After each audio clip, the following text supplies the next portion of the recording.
역대상 12장 1에서 40절 말씀입니다. 12장. 다윗이 기스의 아들 사울로 말미암아 시글락에 숨어 있을 때에 그에게 와서 싸움을 도운 용사 중에 든 자가 있었으니 그들은 활을 가지며 좌우 손을 놀려 물매도 던지며 화살도 쏘는 자요 베냐민 지파 사울의 동족인데 그 이름은 이러하니라. 그 우두머리는 아히에셀이요 다음은 요아스이니 기브아 사람 스마아의 두 아들이요 또 아스마의 아들 여시엘과 벨렉과 또 브라가와 아나도 사람 예후와 기브온 사람 곧 30명 중에 용사요 30명의 우두머리가 된 이스마야이며 또 예레미야와 야하시엘과 요하난과 그데라 사람 요사박과 엘루세와 여리목과 부아랴와 스마랴와 하룹 사람 스바랴와 고라 사람들 엘가나와 이시야와 아사렐과 요에셀과 야소부암이며 그돌 사람 여로함의 아들 요엘라와 스바다더라. 사랑하는 형제 여러분, 11월 11일 금요일 저녁 목상에 오신 것을 환영합니다. 11장에서 다윗의 용사들을 소개했는데요. 12장은 그 연속 부분입니다. 그런데 전장이 수뇌부 중심의 기록이었다면 본장은 다윗에게 연합된 시기별로 주요 용사들의 명단을 소개하고 있습니다. 명단과 숫자를 소개하고 있습니다. 22절까지는 사울에게 추격당하던 시절에 연합된 자들이고 23절부터는 이제 헤브론에서 왕이 되었을 때 연합된 자들을 소개할 것입니다. 먼저 7절까지 읽었는데요.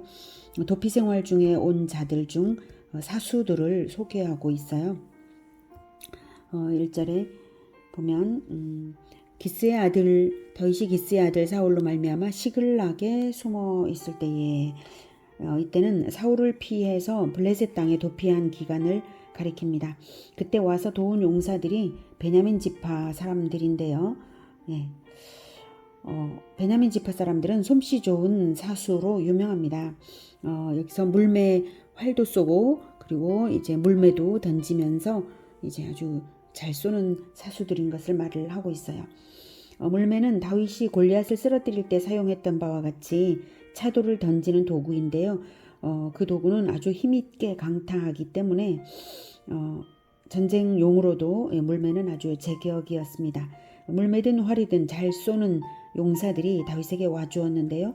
목숨을 부지하기도 어려운 고난 가운데서 그것도 사울왕의 지파인 베냐민 지파 사람들이 그것도 익숙한 사수들이 연합되었다는 것은 하나님께서 붙여주시는 것이죠.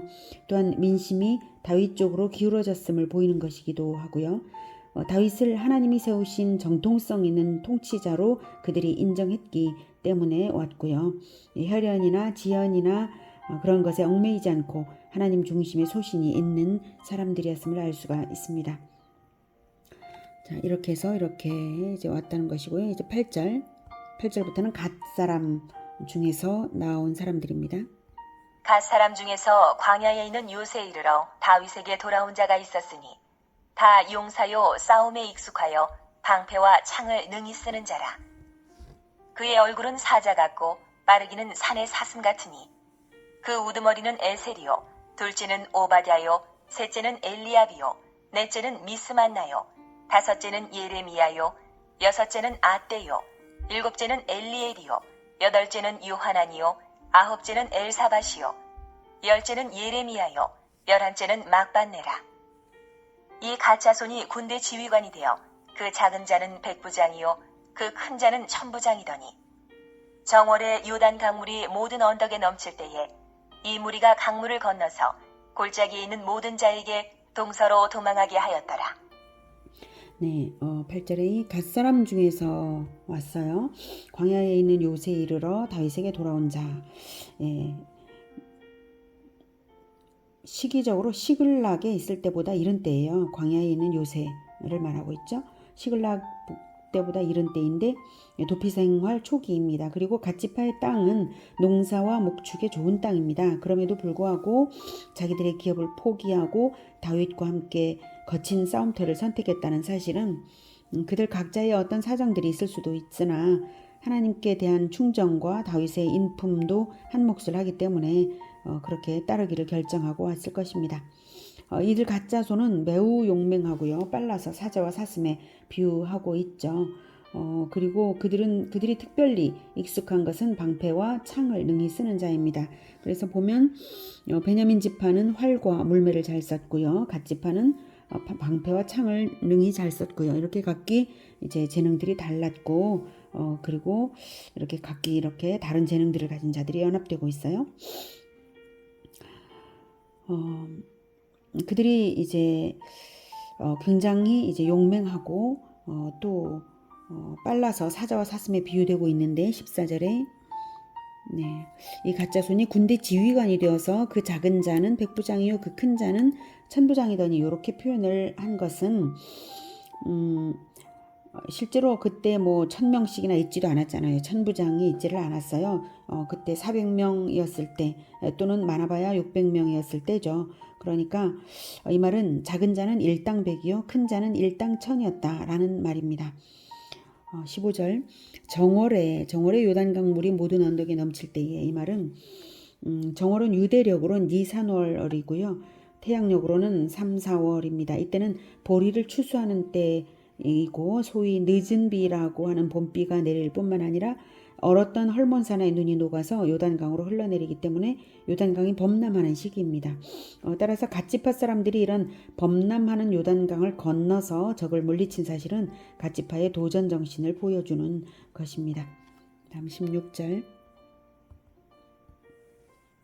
베냐민과 유다 자손 중에서 요새에 이르러 다윗에게 나오매 다윗이 나가서 맞아 그들에게 말하여 이르되 만일 너희가 평화로이 내게 와서 나를 돕고자 하면 내 마음이 너희 마음과 하나가 되려니와 만일 너희가 나를 속여 내 대적에게 넘기고자 하면 내 손에 불의함이 없으니 우리 조상들의 하나님이 감찰하시고 책망하시기를 원하노라. 하매 그때에 성령이 30명의 우두머리 아마새를 감싸시니 이르되 다윗이여 우리가 당신에게 속하겠고 이새의 아들이여 우리가 당신과 함께 있으리니 원하건대 평안하소서. 당신도 평안하고 당신을 돕는 자에게도 평안이 있을지니 이는 당신의 하나님이 당신을 도우심이니이다. 한지라 다윗이 그들을 받아들여 군대 지휘관을 삼았더라. 네. 이 베냐민과 유다 지파는 언약으로서 이제 충정을 맹세하며 나왔습니다. 베냐민과 유다 자손 중에서 요새에 이르러 다윗에게 나온 것과 이제 그들 중에서 지휘관이 나온 것을 말하는 것은 훗날까지도 베냐민 지파와 유다 지파가 끝까지 남유다 왕국에 남았던 지파였고요. 그것이 다윗의 도피 시절부터 그랬었다는 것을 말하고자 하는 것이죠. 베냐민 지파와 유다 지파는 영토에 있어서도 예루살렘을 경계로 이웃한 그런 지파이고요. 귀환한 예루살렘 공동체를 재건하는 데에도 열심을 낸 그런 지파들입니다. 18절에 아마새가 특별한 우두머리로 보이죠. 이제 아마새는 아마사와 동일 인물로 봅니다. 훗날 압살롬의 반역에 동조했지만 다윗 왕이 반란을 진압한 후에 국민 통합을 위해서 아마사를 요압의 후임으로 발탁할 것을 약속했었는데 결국 요압에게 살해당한 인물입니다. 아무튼 본문은 아마새가 다윗이 도피 생활 중에 연합된 자로서 지도자였던 것을 말하고 있는 것이고요. 또한 성령의 역사하심으로 말미암아서 그때는 다윗과의 강력한 연합으로 충성을 맹세하면서 이렇게 충성되었던 것을 말하고 있는 것입니다. 17절에 다윗이 이제 만일 너희가 평화로이 내게 와서 나를 돕고자 하면 내 마음이 너희 마음과 하나가 되려니와 만일 너희가 나를 속여 내 대적에게 넘기고자 하면 이렇게 말하고 있죠. 이것은 도피 생활 중이므로 그들이 사울의 첩자일 가능성이 있어서 베냐민 지파가 같이 왔잖아요. 사울의 첩자일 가능성이 있고 또 나중에라도 배신할 수가 있으므로 다짐을 받아서 분명한 언약으로서 관계가 맺어져야 했던 것이죠. 그리고 다윗이 결백함을 이렇게 확인도 시켰고요. 그래서 18절에 다윗이여 우리가 당신에게 속하겠고 라고 소속을 분명하게 당신에게 하겠다. 당신이 우리의 왕이다 이 뜻이죠. 속하겠고 이새의 아들이여 우리가 당신과 함께 있으리니 원하건대 평안하소서. 당신도 평안하고 당신을 돕는 자에게도 평안이 있을지니 이는 당신의 하나님이 당신의 하나님이 당신을 도우심이니이다 한지라. 이렇게 하나님이 당신을 도우신다. 이미 하나님께서 도시고 또 우리가 당신에게 속하겠다. 그러니까 왕과 백성의 언약을 맺은 거예요. 이렇게 분명히 소속의 언약을 맺었다는 사실을 말하고 있습니다. 그로써 사울의 나라가 아니라 다윗의 나라가 형성되어 갔던 것입니다. 19절부터는 이제 다윗이 블레셋과 함께 대이스라엘 전쟁에 참전할 뻔했을 때에 므낫세 지파에서 나온 사람들입니다. 19절부터. 다윗이 전에 블레셋 사람들과 함께 가서 사울을 치려할 때에 므낫세 지파에서 두어 사람이 다윗에게 돌아왔으나 다윗 등이 블레셋 사람들을 돕지 못하였음은 블레셋 사람들의 방백이 서로 의논하고 보내며 이르기를 그가 그의 왕 사울에게로 돌아가리니 우리 머리가 위태할까 하노라. 하니라. 다윗이 시글락으로 갈 때에 므낫세 지파에서 그에게로 돌아온 자는 아드나와 요사박과 여디아일과 미가엘과 요사박과 엘리후와 실르데이니 다 므낫세의 천부장이라. 이 무리가 다윗을 도와 도둑대를 쳤으니 그들은 다 큰 용사요 군대 지휘관이 됨이었더라. 그때에 사람이 날마다 다윗에게로 돌아와서 돕고자 하매 큰 군대를 이루어 하나님의 군대와 같았더라. 네, 19절에 다윗이 전에 블레셋 사람들과 함께 사울을 치려 할 때에 이것은 이제 시글락에 거주할 때에 다윗은 블레셋의 가드왕 아기스의 은총을 입어서 시글락 성을 얻어서 살았죠. 그랬기 때문에 이스라엘에 대한 자신의 진심을 감추고 있었습니다. 그래서 대이스라엘 전쟁에 함께 출전하기를 아기스가 요구했으나 오히려 블레셋의 다른 방백들이 반발함으로 인해서 다윗은 전쟁에서 요행히 제외된 일이 있습니다. 므낫세 지파에서 두어 사람이 다윗에게 돌아왔으나 므낫세 지파의 그 용맹한 사람들이 들어온 터라서 전력은 강화되었지만 참전은 안 했다는 것이죠. 네, 그래서 하나님의 섭리로 이스라엘을 치는 전쟁에 나가지 않게 되었는데 마침 그때 연합한 므낫세 지파가 이제 그 므낫세의 천부장이라고 말하고 있죠. 그래서 므낫세 지파의 일당천인 므낫세 지파 사람들이 실력을 발휘하게 된 일이 생겼어요. 바로 시글락을 노략한 아말렉을 친 것입니다. 그게 바로 21절 이 무리가 다윗을 도와 도둑대 즉 아말렉을 말하는 거예요. 도둑대 아말렉을 쳤으니 그들은 다 큰 용사요 군대 지휘관이었더라라고 이제 므낫세 지파를 이제 칭찬하고 있습니다. 그때에 22절 그때에 사람이 날마다 다윗에게로 돌아와서 돕고자 하매 큰 군대를 이루어 하나님의 군대와 같았더라. 네, 추종자가 점점 증가했는데요. 그때까지 600명이던 것이 이제 날마다 다윗에게로 돌아와서 큰 군대를 이루어 하나님의 군대와 같았을 정도가 되었다는 것은 이제 수적으로도 그만큼 늘었다는 뜻이고 또한 신앙심으로도 연단된 자들임을 말하는 것으로 봅니다. 예, 사울의 군대에서 빠져나와서 이제 다윗에게로 온 사람들이죠. 자발적으로요. 그 즈음에 그렇게 날마다 늘 수밖에 없었던 것은 사울 왕이 길보아 전투에서 전사하고 세 아들도 다 전사해서 군사들이 다 흩어졌기 때문입니다. 그 군사들이 다윗에게로 이제 돌아왔을 것입니다.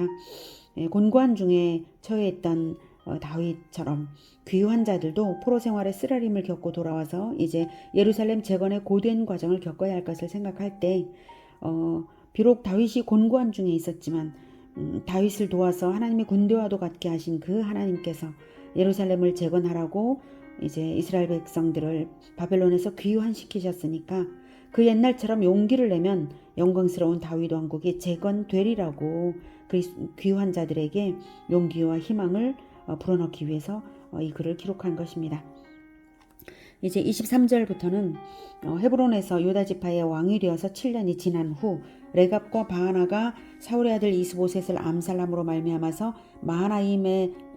이스보셋의 마하나임 정권이 이제 끝났죠. 그래서 사울 가문의 왕권은 끝났고 다윗은 암살자들을 처벌하고 이스보셋을 장례함으로 말미암아 진정 참된 선한 왕의 면모가 온 백성에게 증거되었을 때에 다윗에게로 돌아온 각 지파별 용사의 숫자를 소개합니다. 23절부터. 싸움을 준비한 군대 지휘관들이 헤브론에 이르러 다윗에게로 나아와서 여호와의 말씀대로 사울의 나라를 그에게 돌리고자 하였으니 그 수요가 이러하였더라. 유다 자손 중에서 방패와 창을 들고 싸움을 준비한 자가 6,800명이요. 시므온 자손 중에서 싸움하는 큰 용사가 7,100명이요. 레위 자손 중에서 4,600명이요. 아론의 집 우두머리 여호야다와 그와 함께 있는 자가 3,700명이요. 또 젊은 용사 사독과 그의 가문의 지휘관이 22명이요. 베냐민 자손 곧 사울의 동족은 아직도 태반이나 사울의 집을 따르나 그 중에서 나온 자가 3,000명이요. 에브라임 자손 중에서 가족으로서 유명한 큰 용사가 28,000명이요. 므낫세 반 지파 중에 이름이 기록된 자로서 와서 다윗을 세워 왕으로 삼으려 하는 자가 18,000명이요. 이사갈 자손 중에서 시세를 알고 이스라엘이 마땅히 행할 것을 아는 우두머리가 200명이니 그들은 그 모든 형제를 통솔하는 자이며 스불론 중에서 모든 무기를 가지고 전열을 갖추고 두 마음을 품지 아니하고 능히 진영에 나아가서 싸움을 잘하는 자가 50,000명이요. 납달리 중에서 지휘관 1,000명과 방패와 창을 가지고 따르는 자가 37,000명이요. 단 자손 중에서 싸움을 잘하는 자가 28,600명이요. 아셀 중에서 능히 진영에 나가서 싸움을 잘하는 자가 40,000명이요. 요단 저편 루벤 자손과 갓 자손과 므낫세 반 지파 중에서 모든 무기를 가지고 능히 싸우는 자가 120,000명이었더라. 이 모든 군사가 전열을 갖추고 다 성심으로 헤브론에 이르러 다윗을 온 이스라엘 왕으로 삼고자 하고 또 이스라엘의 남은 자도 다 한 마음으로 다윗을 왕으로 삼고자 하여 무리가 거기서 다윗과 함께 사흘을 지내며 먹고 마셨으니 이는 그들의 형제가 이미 식물을 준비하였음이며 또 그들의 근처에 있는 자로부터 이사갈과 스불론과 납달리까지도 나귀와 낙타와 노새와 소에다 음식을 많이 실어왔으니 곧 밀가루 과자와 무화과 과자와 건포도와 포도주와 기름이요 소와 양도 많이 가져왔으니 이는 이스라엘 가운데에 기쁨이 있음이었더라. 네. 시글락에서와는 달리 이들은 12지파에서 골고루 다 모여왔습니다. 그리고 그 숫자들도 정말 엄청나죠. 그래서 다윗은 하나님의 도우심은 물론이고 전 이스라엘 백성들의 추대를 받아서 명실상부한 통일왕국의 통치자가 되었습니다. 본문은 헤브론 시절이나 이스보셋의 마하나임 정권과 관련된 것들은 다 생략하고요. 다윗이 온 이스라엘의 통치자로 부각된 모습만을 강조하고 있습니다. 23절에서 이제 싸움을 준비한 군대 지휘관들이 헤브론에 이르러 다윗에게로 나와서 여호와의 말씀대로 사울의 나라를 그에게 돌리고자 하였으니 이미 사울 왕권은 다 끝났지만 이제 어쨌든 백성들은 이제 공식적으로 사울의 나라를 이제 다윗의 나라로 돌려야 했던 것이죠. 그리고 그것이 여호와의 말씀대로입니다. 이런 일들이 여호와의 말씀대로 이루어졌음을 또한 백성들 역시 다윗을 기름 부으사 선택하신 여호와의 말씀을 이미 알고 있었기에 나라가 그렇게 되었음을 강조하고 있습니다. 다윗이야말로 하나님과 백성들이 공히 인정한 신정왕국의 유일한 통치자로서 그리스도의 대리자였음을 보여주는 것입니다. 장차 올 하나님의 나라, 그 나라도 역시 유일한 통치자이신 예수 그리스도, 이미 하나님께서 과거로부터 성경에 많이 언약하시고 또 그렇게 이루어 가시는 그 일이 반드시 이루어질 것입니다. 이런 모든 내용들은 당시 역대기의 1차적 독자였던 귀환 자들로 하여금 다윗에게 연합하여서 신정왕국을 이뤄낸 그 선조들처럼 단합된 모습으로 오실 그리스도를 고대하며 신정국가를 재건하는 일에 헌신하도록 고무하는 것입니다.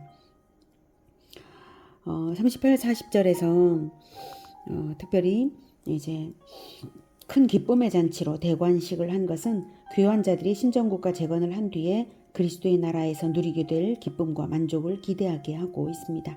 이 잔치는 하나님의 나라가 완성될 때에 만왕의 왕이신 그리스도와 함께 누릴 어린 양의 혼인 잔치를 예표합니다.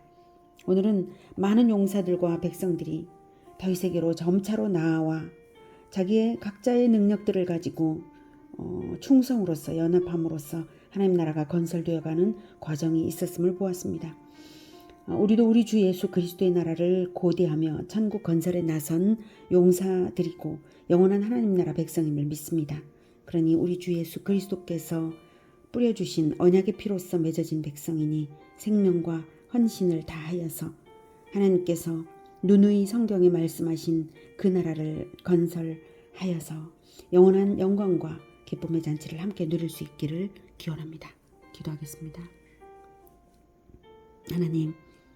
하나님께서 마침내 하나님 나라를 이루시기 위하여 완성하여서 영원한 하나님 나라로 이루시기 위하여서 이 역사를 진행하고 계신 줄을 믿습니다. 그래서 그것을 이루기 위하여 성경의 모든 것을 다 쓰셨습니다. 하나님의 말씀대로 계획대로 다 이루어질 줄을 믿고 또한 우리가 그 나라를 건설하는 건설자로 부르심을 받았고 예수 그리스도의 언약의 피로 뿌려져서 백성이 되었으니 하나님 우리가 결코 배반하지 않고 충성된 마음으로 하나님께서 우리에게 주신 그 능력을 사용하여서 하나님 나라 건설에 헌신하겠습니다. 주님 도와주시고 늘 우리를 붙들어 그 기쁨의 잔치를 기대하는 마음으로 기쁘게 하나님 나라를 건설하게 하여 주시옵소서. 예수님의 이름으로 기도드립니다. 아멘. 이어지는 시간은 개인 기도 시간입니다.